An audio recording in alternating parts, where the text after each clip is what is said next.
Kedatangan di desa Sumberjati. Di kaki Gunung Wilis, tersembunyi sebuah desa tua bernama Sumberjati.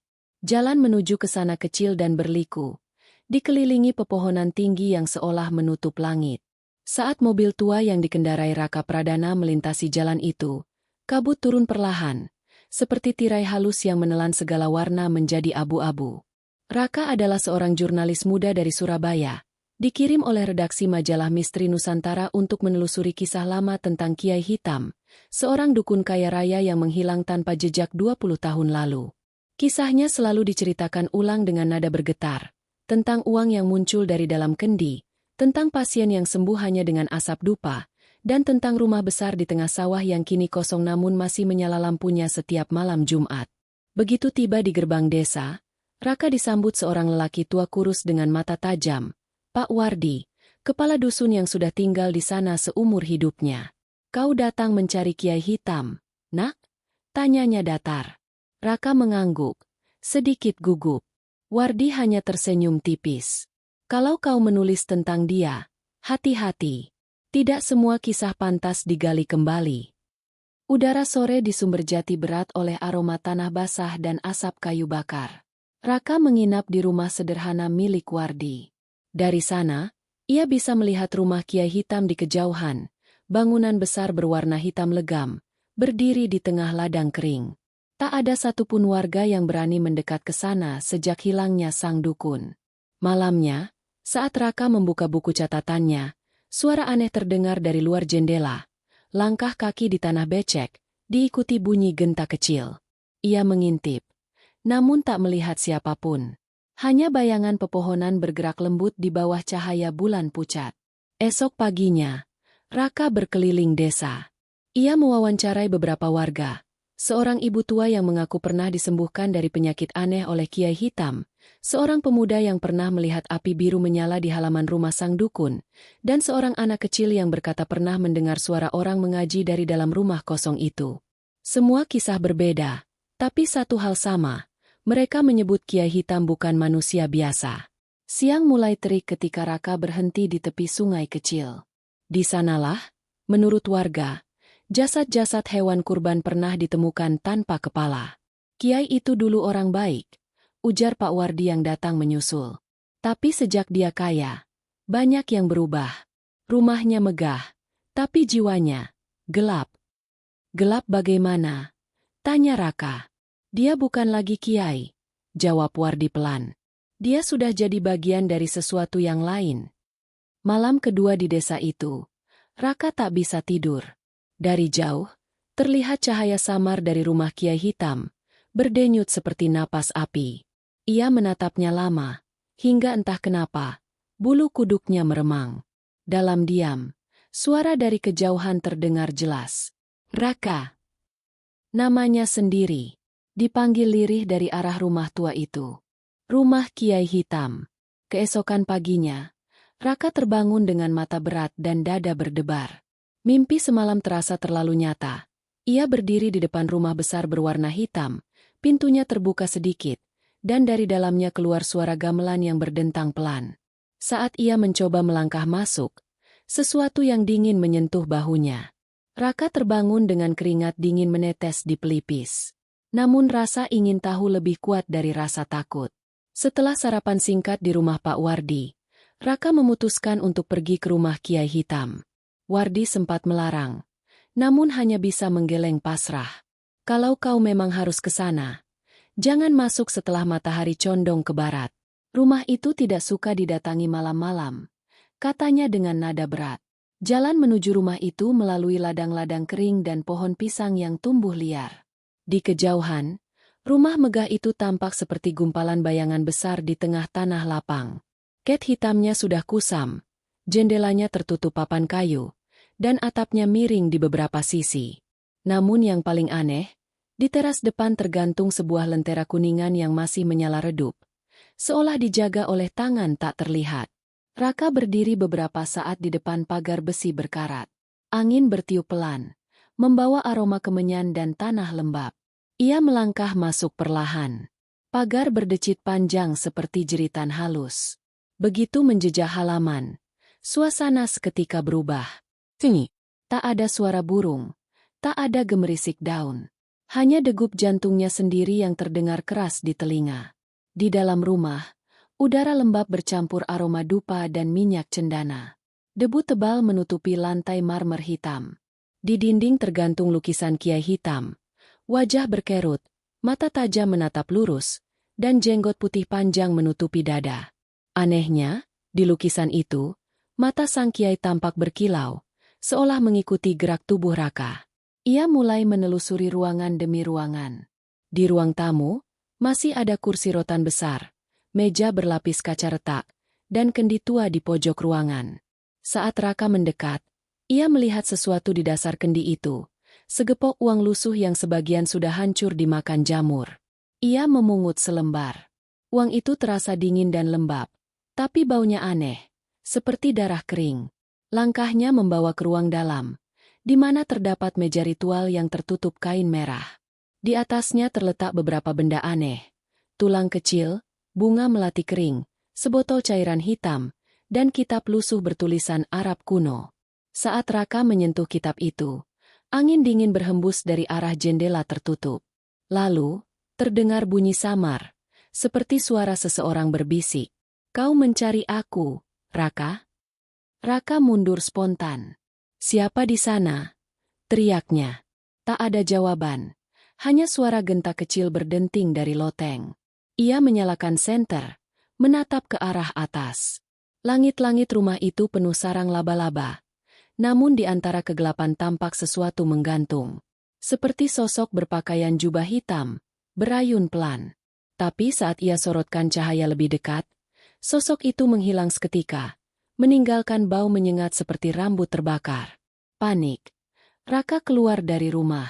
Ia berdiri di teras, menatap kembali ke dalam. Cahaya lentera tiba-tiba meredup, lalu padam. Di saat yang sama, dari dalam rumah terdengar bunyi pintu tertutup dengan keras. "Bra!" Raka berlari menjauh. Napasnya tersengal. Dari kejauhan, rumah itu tampak tenang kembali, seolah tak terjadi apa-apa. Menjelang sore, Raka kembali ke rumah Pak Wardi dengan wajah pucat. Lelaki tua itu hanya menatapnya lama, lalu menjerang teh di dapur. "Kau sudah lihat sendiri, kan?" katanya pelan. "Rumah itu memang tak kosong." "Apa maksud Bapak? Siapa yang tinggal di sana?" tanya Raka dengan suara serak. Wardi menatap keluar jendela, ke arah bayangan rumah hitam di kejauhan. Kiai hitam tidak pernah benar-benar pergi.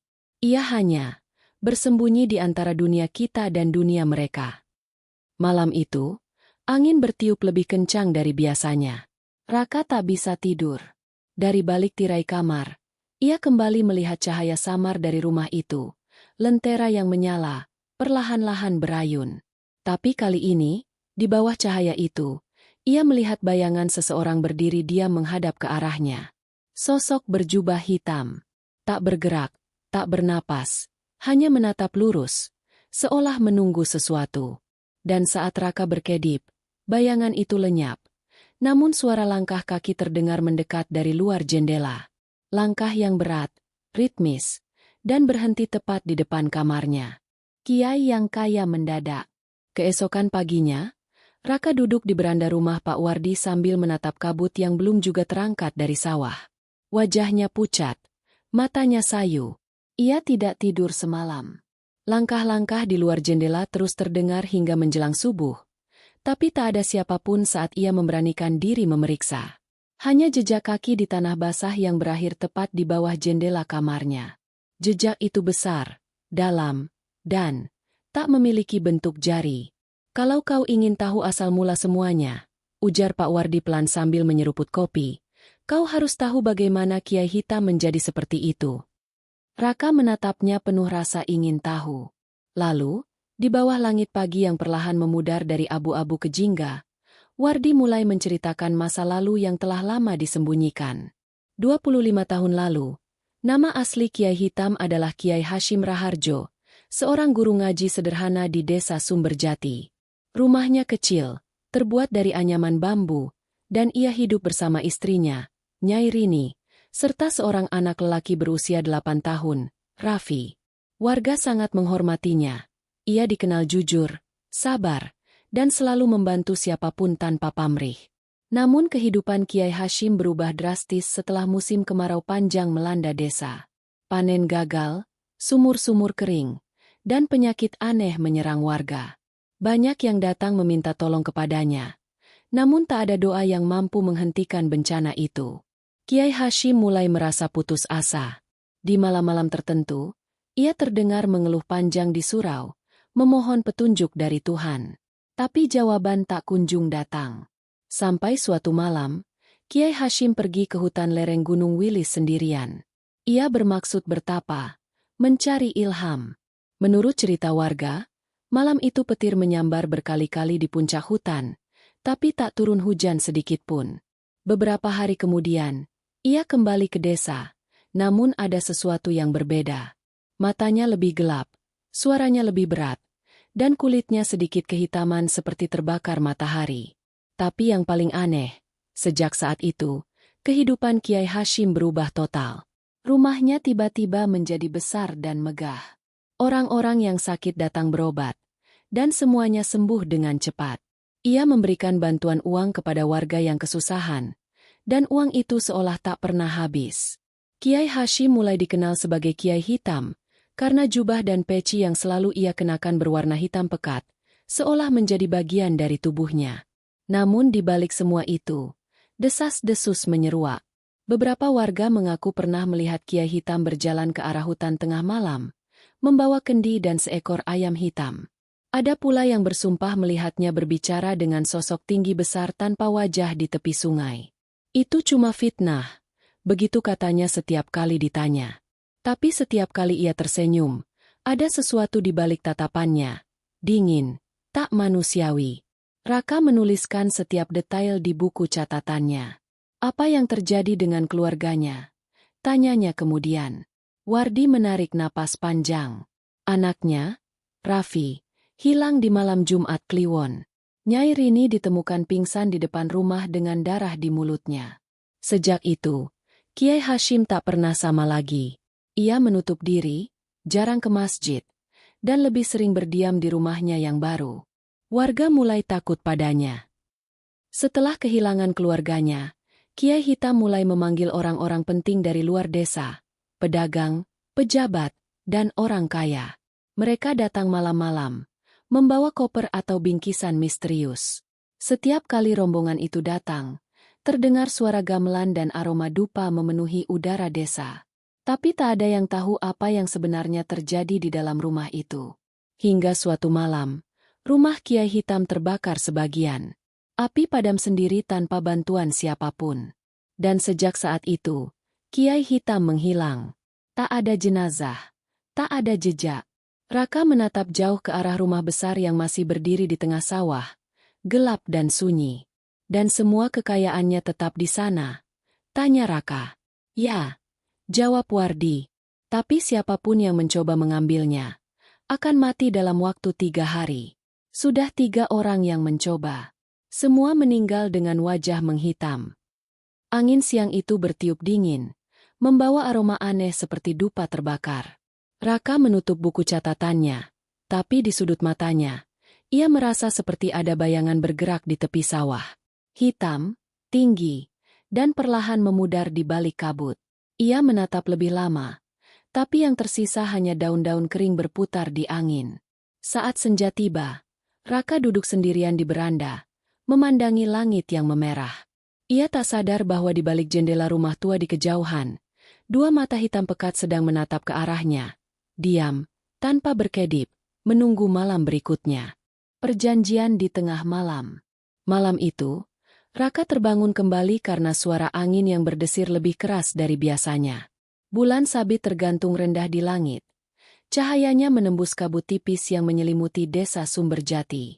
Di kejauhan, rumah Kiai Hitam berdiri megah meski gelap dan sunyi, seakan menunggu kedatangan siapapun yang berani mengintip rahasianya. Raka menyalakan senter dan membawa buku catatan serta kamera, bertekad untuk menelusuri lebih jauh misteri yang kini tak hanya soal harta dan kekuasaan, tapi juga kekuatan gaib yang jelas melampaui nalar manusia. Ia tahu malam ini harus berbeda. Pak Wardi sebelumnya telah memperingatkan, kalau kau ingin tahu asal kekayaan Kiai Hitam, kau harus melihat sendiri ritualnya. Tapi jangan sampai kau menyentuh apapun, atau kau tidak akan kembali sama seperti semula. Kata-kata itu terus terngiang di kepala Raka saat ia melangkah melewati sawah yang basah oleh embun. Tanahnya lembab, meninggalkan jejak sepatu di antara rerumputan. Saat mendekati rumah, Raka melihat sesuatu yang aneh. Di tengah halaman, terdapat lingkaran hitam di tanah yang seakan terbakar oleh cahaya sendiri. Di sekeliling lingkaran, dupa berbaris membentuk pola lingkaran kecil. Aroma yang menyengat menusuk hidung, campuran cendana, tanah lembab, dan sesuatu yang lebih gelap, seperti darah kering. Di tengah lingkaran, terlihat beberapa tulang ayam dan kendi hitam yang berisi cairan gelap pekat. Tiba-tiba, angin berhenti. Sunyi total. Raka merasakan sesuatu menatapnya dari arah gelap rumah. Suara gemerisik daun terdengar perlahan. Lalu sosok tinggi berjubah hitam muncul dari bayangan, berdiri diam. Raka menelan ludah. Sosok itu bukan manusia biasa. Matanya merah seperti bara api, dan dari mulutnya keluar asap tipis yang beraroma busuk. "Siapa kau?" Raka berbisik, meski nyaris tidak terdengar. Sosok itu hanya tersenyum. Lalu suara berat terdengar dari dalam bayangan. "Raka, kau ingin tahu kebenaran, bukan?" Sosok itu kemudian bergerak perlahan ke lingkaran ritual. Dengan tangan panjang yang menyeramkan, ia mengambil kendi hitam dan menumpahkan cairannya ke tanah. Sejenak, tanah itu bergetar dan cahaya hijau samar muncul dari lingkaran. Angin malam tiba-tiba menderu, membawa bisikan-bisikan yang tidak dimengerti Raka. Seperti mantra kuno yang memanggil sesuatu dari kedalaman bumi. Pak Wardi pernah bercerita bahwa malam di mana Kiai Hitam mendapatkan kekayaannya, ia melakukan perjanjian di tengah malam dengan makhluk penunggu Gunung Wilis. Ia harus menyerahkan sesuatu yang paling berharga untuk mendapatkan kekuatan, darah, jiwa, atau rasa takut orang-orang yang ia sembuhkan. Ritual itu terjadi setiap malam Jumat Kliwon. Dan siapapun yang mencoba mengganggu akan menjadi korban keangkeran yang sama. Raka menatap cairan hitam yang menetes di tanah, dan bayangan sosok itu menoleh padanya. "Kau ingin tahu harga kekayaan ini?" Suara berat itu menanyakan, seolah menembus hati Raka sendiri. Raka mengangguk meski tubuhnya gemetar. "Berapa?" Sosok itu tersenyum. "Harga tidak pernah lunas. Setiap jiwa yang kau bawa ke sini, setiap rasa takut yang kau saksikan, itu adalah bagian dari perjanjian." Kiai Hitam membayar kekuatannya dengan setiap tetes kehidupan yang disentuhnya. Raka merasakan hawa dingin menyelimuti seluruh tubuhnya. Setiap langkah yang ia ambil terasa berat, seperti tanah dan udara menolak keberadaannya. Ia menyaksikan sosok itu melayang di atas lingkaran, dan seketika lampu-lampu rumah Kiai Hitam menyala sendiri. Cahaya lilin menari-nari di jendela, bayangan berputar liar, dan suara gamelan keras terdengar, memecah keheningan malam. Dalam sekejap, Raka melihat bayangan Kiai Hitam sendiri muncul di tepi lingkaran. Wajahnya gelap, mata berkilau, jenggot panjang bergerak oleh angin tak terlihat. "Kau melihat perjanjian kami, Raka. Kau akan menyimpan rahasia ini, atau menjadi bagian dari harga yang belum dibayar." Suara itu bergema, serak dan mengerikan. Raka mundur perlahan, hampir tersandung di tanah basah. Aroma dupa dan tanah terbakar menyeruak lebih kuat. Tiba-tiba, sosok itu hilang begitu saja, meninggalkan rumah gelap yang sunyi kembali, lingkaran ritual yang kini kosong, dan udara yang terasa lebih berat dari sebelumnya. Hatinya berdebar. Ia sadar bahwa kekayaan dan kekuasaan Kiai Hitam bukan hanya soal harta, tapi perjanjian gelap yang menjerat jiwa manusia. Malam itu, Raka menulis catatan di buku sambil menahan gemetar, menyadari bahwa dirinya kini telah menyaksikan sesuatu yang jauh melampaui nalar. Dan di kejauhan, dari balik jendela lantai atas rumah, satu pasang mata merah menatapnya diam-diam, tak berkedip, menunggu malam berikutnya. Malam berdarah di rumah dukun. Malam itu, kabut menebal di desa Sumberjati. Raka berdiri di tepi sawah, memandangi rumah Kiai Hitam dari kejauhan. Hatinya berdebar, Namun rasa ingin tahu mendorongnya melangkah lebih dekat. Cahaya lilin di jendela rumah tampak menari-nari di balik kabut tebal, dan aroma kemenyan menusuk hidungnya, membuat napasnya berat. Ia tahu malam ini berbeda, sesuatu yang gelap akan terjadi. Begitu sampai di halaman, Raka merasakan hawa dingin yang menusuk tulang. Pagar rumah berderit sendiri saat ia dorong perlahan. Debu menempel di sepatunya. Di halaman, terdapat lingkaran hitam yang sama seperti malam sebelumnya. Namun kali ini cairan di kendi terlihat lebih pekat dan berbau amis, seperti darah segar. Raka menelan ludah. Jantungnya berdetak keras. Tapi langkahnya tetap maju. Saat memasuki rumah, udara di dalam terasa lebih berat. Ruang tamu dipenuhi bayangan yang bergerak sendiri, seolah rumah itu hidup. Meja ritual di ruang tengah berdebu, tapi beberapa benda tampak baru diletakkan. Tulang ayam hitam, bunga melati yang masih segar, dan kendi hitam berisi cairan gelap yang berkilau seperti minyak hitam. Raka mengangkat senter dan menyorot tiap sudut. Namun bayangan terus menari di dinding, membentuk wajah-wajah yang menakutkan sebelum lenyap. Tiba-tiba terdengar suara langkah berat dari lantai atas. Raka menahan napas, menatap tangga tua yang berderit. Dari arah gelap, terdengar suara gamelan samar bercampur tawa menyeramkan. Langkah itu semakin dekat. Raka menyadari, ia tidak sendirian di rumah itu. Bayangan sosok berjubah hitam muncul di ujung tangga, matanya merah menyala, dan aroma busuk menyeruak lebih tajam. Sosok itu melayang turun dengan gerakan pelan. Tangannya menggenggam kendi hitam. Raka mencoba mundur, tapi langkahnya tersangkut di debu. Dari belakang, terdengar suara lain. "Raka, kau telah memasuki dunia kami." Tiba-tiba, dari lantai atas, terdengar jeritan nyaring seorang wanita. Jantung Raka seketika berhenti. Ia mengenali suara itu. Suara seperti nyanyian Nyai Rini, istri Kiai Hitam, yang dulu hilang. Sosok berjubah hitam melemparkan cairan dari kendi ke lantai. Seketika, tanah di rumah itu bergetar dan darah segar muncul, menetes dari celah lantai dan dinding, mengalir seperti sungai kecil. Bau busuk darah memenuhi seluruh ruangan. Raka hampir pingsan. Ia mencoba berlari ke pintu keluar, tapi pintu tertutup sendiri dengan keras, mengunci dirinya di dalam. Bayangan lain muncul. Sosok-sosok tinggi tanpa wajah berdiri di tiap sudut ruangan, bergerak perlahan mendekatinya. Matanya memanas oleh ketakutan, tapi ia tetap berusaha merekam kejadian itu dengan kamera. Semua terlihat kabur, seperti dunia bergoyang di sekitar. Di tengah kepanikan itu, sosok berjubah hitam berdiri di depan meja ritual, memanggil nama Raka dengan suara berat. "Jika kau ingin hidup, saksikan ini, dan jangan mencoba menyelamatkan mereka." Di lantai atas, sosok Nyai Rini muncul. Wajahnya pucat, matanya kosong, mulutnya mengeluarkan darah. Ia melayang turun ke lingkaran ritual. Kemudian tubuhnya memudar menjadi asap hitam. Dari asap itu, terdengar bisikan. "Perjanjian belum lunas. Jiwa harus dibayar." Raka menunduk. Tangan gemetar memegang kamera. Ia menyadari bahwa rumah ini bukan hanya tempat tinggal, tapi panggung ritual kekuatan gelap.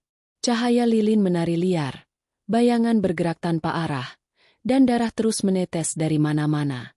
Setiap suara, setiap aroma, setiap bayangan, terasa seperti menjerat jiwanya sendiri. Saat tengah malam tiba, suasana mencapai puncaknya. Rumah itu berguncang hebat, bayangan saling bertabrakan, suara gamelan memecah kesunyian, dan aroma darah semakin pekat. Raka menyaksikan dengan ngeri bagaimana sosok berjubah hitam menyelesaikan ritualnya. Dari tanah lingkaran hitam, muncul sosok manusia setengah terbakar, wajahnya menjerit kesakitan. Mungkin salah satu korban perjanjian Kiai Hitam. Ketika ritual selesai, semua tiba-tiba hening. Rumah kembali sunyi, darah mengering, dan lilin padam. Raka terengah-engah, tubuhnya lemas. Namun ia berhasil menyelamatkan buku catatan ritual. Saat ia menatap keluar jendela, rumah tampak normal kembali. Hanya bayangan besar di loteng yang menatapnya. Diam, mengingatkan bahwa malam ini hanyalah salah satu dari banyak malam berdarah yang terjadi di rumah Kiai Hitam. Raka tahu satu hal pasti, Ia telah menyaksikan kengerian yang tak bisa dijelaskan. Dan malam berikutnya, ia harus kembali, karena jawaban yang ia cari, tentang kekayaan dan hilangnya Kiai Hitam, baru saja mulai terkuak. Kuburan tua dan lubang hitam. Keesokan paginya, Raka terbangun dengan tubuh lelah dan kepala pusing. Malam sebelumnya di rumah Kiai Hitam meninggalkan bekas trauma, bayangan berjubah hitam, darah yang mengalir, dan sosok Nyai Rini yang muncul dari asap hitam. Ia menatap langit kelabu di atas desa Sumberjati dan menyadari bahwa jawaban atas semua misteri itu mungkin ada di tempat lain, di kuburan tua di belakang rumah Kiai Hitam, tempat menurut warga, ritual gelap Kiai Hitam pertama kali dimulai. Raka berjalan menyusuri jalan sempit antara sawah dan pepohonan. Tanah basah oleh embun, dan kabut pagi membuat setiap langkah terasa lebih berat. Sesekali terdengar suara ayam jantan berkokok, namun lebih sering hanya desiran angin dan gemerisik daun kering. Ia menatap kuburan tua itu dari jauh. Tumpukan batu nisan berwarna kusam, beberapa sudah retak, dan di tengahnya ada lubang besar yang tampak tak wajar, gelap, seperti menelan cahaya. Menurut cerita Pak Wardi, lubang itu dikenal sebagai lubang hitam, tempat Kiai Hitam pernah melakukan ritual rahasia yang memberinya kekayaan dan kekuatan gaib. Banyak warga yang mencoba mendekat saat malam Jumat Kliwon, tapi tak ada yang kembali. Bau busuk dan suara bisikan membuat siapapun lari ketakutan. Kini Raka berdiri di tepian lubang itu, menatap kegelapan yang menelan cahaya senter. Ia menyalakan kamera dan perlahan menuruni tanah yang licin. Setiap langkah menimbulkan suara tanah berdesir, dan udara semakin berat, bercampur aroma tanah basah dan sesuatu yang lebih gelap, seperti darah kering dan dupa terbakar. Di dasar lubang, terlihat tulang-tulang hewan dan manusia. Beberapa masih tersisa sedikit dagingnya. Raka menelan ludah. Jantungnya berdetak cepat. Namun ia terus melangkah. Tiba-tiba terdengar bisikan samar, datang dari arah gelap. "Raka! Raka!" Suara itu dingin dan berat, menembus kepalanya. Raka menoleh ke atas. Dari tepi lubang, bayangan berjubah hitam berdiri diam. Sosok itu sama seperti yang ia lihat di rumah Kiai Hitam, tapi kali ini lebih besar, lebih menyeramkan, seolah bumi dan udara menekannya. Di dasar lubang, Raka menemukan sebuah kendi hitam kecil. Cairannya gelap, berkilau seperti minyak hitam, dan ketika disentuh, terasa panas seperti darah yang baru saja menetes. Di sampingnya, terdapat kitab lusuh berisi mantra dan perjanjian Kiai Hitam dengan makhluk Gunung Wilis. Raka membacanya pelan. Setiap tetes kekayaan yang diperoleh Kiai Hitam berasal dari pengorbanan, jiwa manusia, hewan, bahkan rasa takut. Ritual ini bukan sekadar simbol, tapi kontrak yang mengikat dunia manusia dengan dunia gaib. Tiba-tiba tanah di sekitar lubang bergetar. Dari kegelapan muncul sosok manusia setengah transparan. Wajahnya memucat, tubuhnya tampak seperti terbakar oleh cahaya hitam. Suara jeritan mengerikan terdengar memecah kesunyian. Sosok itu mendekat ke Raka, lalu berhenti tepat di depannya, menatap kosong. Raka membeku, merasa hawa dingin menusuk hingga ke sumsum tulang. Dari tepi lubang, terdengar suara berat, familiar, Kiai Hitam. "Kau terlalu dekat, Raka, tapi kau harus melihat ini." Suara itu bergema, menggetarkan udara. Bayangan berjubah melayang turun, memutar di atas lubang, dan setiap putarannya membuat tanah sekitarnya retak. Darah mengalir dari retakan, menambah bau busuk yang menusuk hidung. Raka mencatat setiap detik di buku catatannya. Ia sadar bahwa lubang itu bukan hanya makam biasa, tapi pintu menuju dunia gelap yang memberinya kekuatan. Ritual pertama Kiai Hitam dimulai di sini, dan semua kekayaan, kemegahan, dan hilangnya orang-orang yang ia kasihi, berakar dari lubang ini. Mata Raka tertuju pada sesuatu yang paling menyeramkan. Di dasar lubang, terlihat bayangan Raffi, anak Kiai Hitam, yang menghilang bertahun-tahun lalu. Sosok itu berdiri diam, matanya kosong, menatap ke arah ayahnya, lalu memudar menjadi asap gelap. Raka terguncang. Ia menyadari, perjanjian Kiai Hitam membayar kekuatan dengan nyawa keluarganya sendiri dan orang-orang desa. Semua harta, semua kesembuhan, adalah harga dari ritual gelap yang tak terbayar penuh. Saat Raka berbalik untuk keluar dari lubang, angin malam berhembus kencang. Dari tepi lubang, sosok berjubah hitam menatapnya diam, mengingatkan bahwa malam ini hanyalah awal. Ia melangkah pergi, membawa buku catatan dan kamera, tapi bayangan itu terus mengikuti di sepanjang jalan, diam, tak berkedip, menunggu kesempatan berikutnya. Arwah yang kembali. Malam itu, hujan deras mengguyur desa Sumberjati. Raka berdiri di depan rumah Pak Wardi. Jas hujannya basah kuyup, rambut menempel di wajah, dan tubuhnya menggigil bukan hanya karena dingin, tapi juga karena ketegangan yang mencekam. Setelah peristiwa di kuburan tua dan lubang hitam, pikirannya dipenuhi bayangan Kiai Hitam, perjanjian gelap, dan sosok anaknya, Raffi, yang muncul dari asap gelap. Ia merasa malam ini sesuatu yang lebih mengerikan akan terjadi. Hujan membasahi tanah, menciptakan genangan yang memantulkan cahaya bulan yang samar. Dari kejauhan, rumah Kiai Hitam tampak seperti menunggu, sunyi dan angker. Namun kali ini, cahaya lilin menyala di tiap jendela, berdenyut pelan seperti detak jantung. Aroma kemenyan dan darah kering tercium di udara, menusuk hidung Raka hingga membuatnya tersedak. Ia tahu, arwah Kiai Hitam akan muncul malam ini. Raka berjalan perlahan ke halaman rumah Kiai Hitam. Setiap langkahnya meninggalkan jejak di tanah basah. Hujan yang deras membuat suara langkahnya tenggelam, tapi tidak dengan suara lain. Bisikan samar memanggil namanya, seolah dari setiap sudut rumah. Raka, Raka. Suara itu berat, dingin, dan menggetarkan jiwa. Saat menatap jendela lantai atas, ia melihat bayangan sosok berjubah hitam bergerak di dalam. Sosok itu menatap ke arahnya dengan mata merah menyala. Perlahan, bayangan itu keluar dari rumah, melayang di atas tanah, meninggalkan bekas lumpur yang menghitam. Raka merasa seluruh tubuhnya membeku, namun rasa ingin tahunya lebih kuat dari ketakutan. Ia mengikuti sosok itu, menjaga jarak, sambil merekam setiap gerakan dengan kamera. Di halaman belakang, hujan semakin deras. Namun tanah basah di sekitar lingkaran ritual berkilau gelap seperti minyak.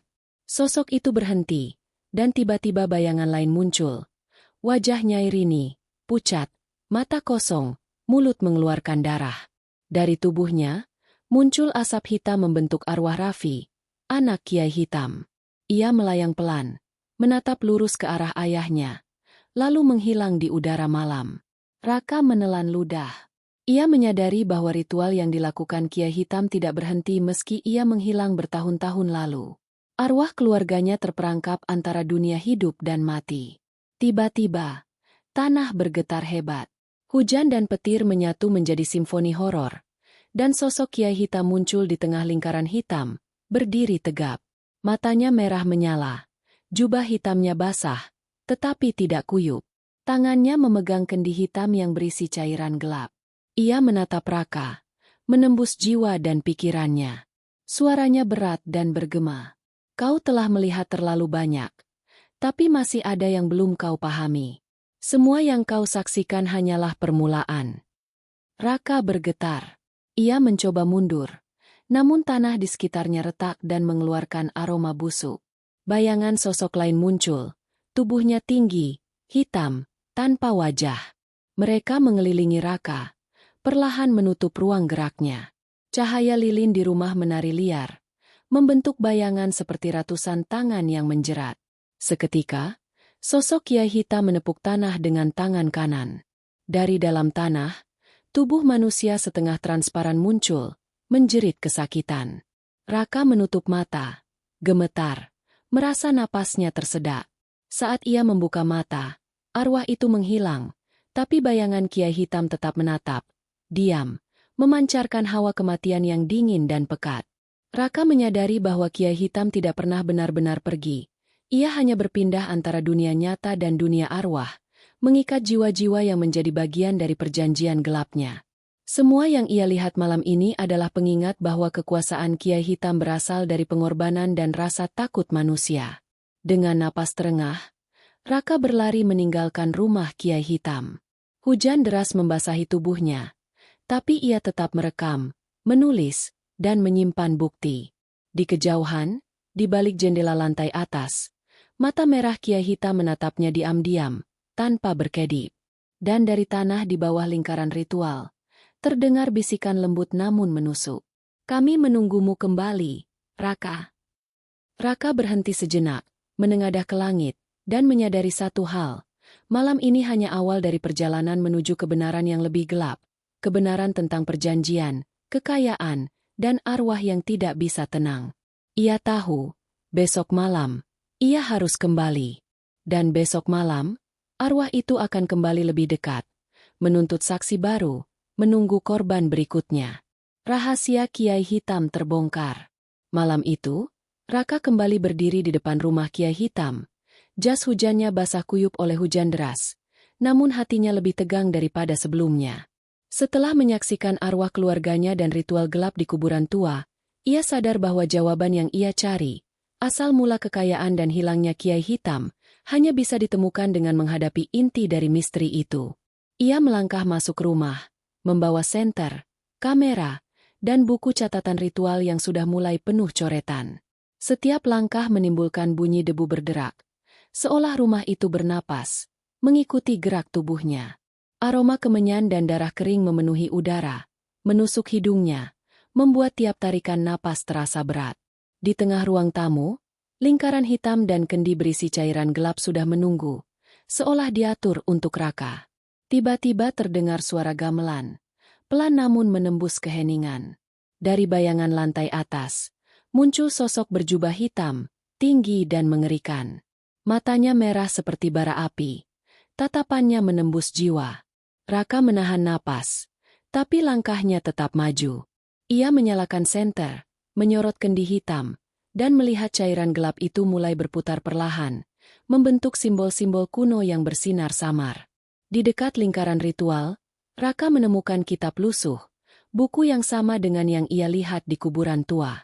Dengan tangan gemetar, ia membuka halaman yang penuh tulisan Arab kuno dan simbol misterius.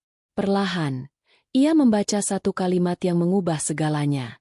Kekuatan dan kekayaan Kiai Hitam berasal dari perjanjian darah dengan penunggu Gunung Wilis. Setiap jiwa yang disentuh, setiap ketakutan yang ditimbulkan, menjadi harga yang belum lunas. Perjanjian ini mengikatnya antara dunia manusia dan dunia gaib, menjadikan rumahnya pintu menuju kegelapan yang abadi. Raka merasakan hawa dingin menyelimuti seluruh tubuh. Ia menatap sekitar, dan dari bayangan di lantai atas, muncul Kiai Hitam sendiri, berdiri tegap, jubahnya basah, matanya merah menyala. Kau akhirnya melihat rahasiaku, Raka. Kau ingin tahu asal kekayaanku, dan harganya. Suara beratnya bergema. Tiba-tiba, tanah di sekitar lingkaran ritual bergetar. Dari dalam tanah muncul sosok manusia setengah transparan. Wajahnya memucat dan tubuhnya tampak terbakar oleh cahaya gelap.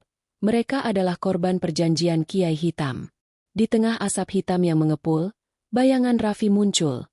Anak Kiai Hitam, matanya kosong menatap lurus ke arah ayahnya. Nyai Rini pun muncul. Wajah pucat, mulut mengeluarkan darah, seolah menjerit tanpa suara. Kiai Hitam menjelaskan, suara beratnya bergema. Aku tidak mengambil nyawa mereka untuk sendiri. Semua yang kau lihat, setiap tetes darah, setiap ketakutan, adalah bagian dari perjanjian kekuasaan.